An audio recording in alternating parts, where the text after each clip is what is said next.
Hi, I'm Ralph Albert Thomas, CEO and Executive Director of the New Jersey Society of CPAs, and welcome to another edition of IssuesWatch Update.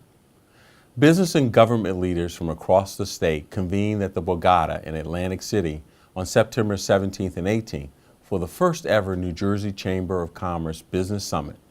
More than 500 guests attended the event, which highlighted four key issues: transportation and infrastructure, workforce readiness, taxes, and regulation and mandates. I had the distinct privilege of moderating the tax panel on day one. Several of the panelists remarked on how the state's burdensome tax structure is chasing small and medium-sized businesses out of the state or discouraging out-of-state businesses from setting up shop in New Jersey.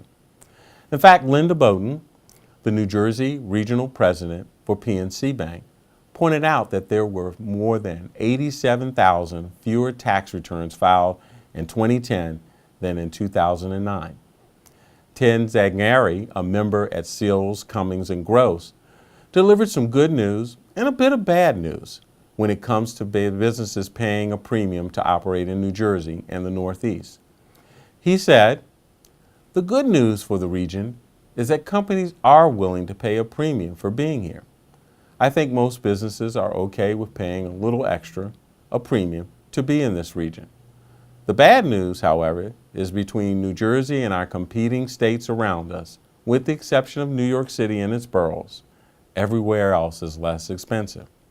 Joe McNamara, director of the New Jersey Laborers, Employers, Cooperation, and Education Trust, and also vice chair of the Economic Development Authority, stressed the importance of incentives to help level the playing field and the cost of doing business in New Jersey, going so far to say, without it, we're not in the game.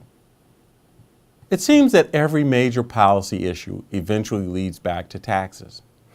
And so it was during an earlier discussion on the state's deteriorating infrastructure and the unfunded Transportation Trust Fund.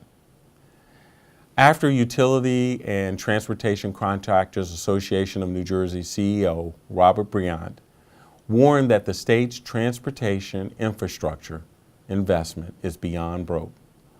A hike in the gas tax, something that has not happened in New Jersey since 1988, was discussed.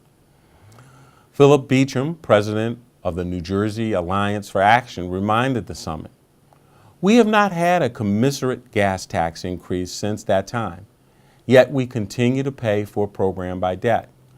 We are now at the point where we no longer can continue to operate in the same fashion." He was later asked, what would it take for a new dedicated funding source to be approved by the legislature? His response, bipartisan support. Unfortunately, bipartisan cooperation was not evidenced on day two, when the Transportation Trust Fund crisis took center stage during a panel of state lawmakers. Assembly Republican leader John Bramnick voiced his support for a tax increase on gas, provided that there is also a commitment to lower the estate and inheritance taxes.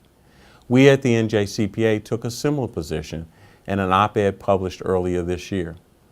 Assembly Speaker Vincent Prieto and Senate President Stephen Sweeney, both Democrats, said they were open to reforming the estate and inheritance tax system, but were adamant that it shouldn't be linked to a transportation trust fund funding source. They also called for a more phased-in approach, noting that lowering those taxes in one fell sweep would result in a budget hole of nearly $500 million. At the end of the two-day summit, panelists and attendees alike stressed the need for collaboration within the business community to address the state's most pressing issues. In the coming weeks and months, the Chamber, NJBIA, and the NJCPA and other business groups will look to pool resources and maximize our collective influence to advance key issues and public policy outcomes in Trenton. As always, as new issues unfold, we at the NJCPA will bring them to you. And thanks again for watching IssuesWatch Update.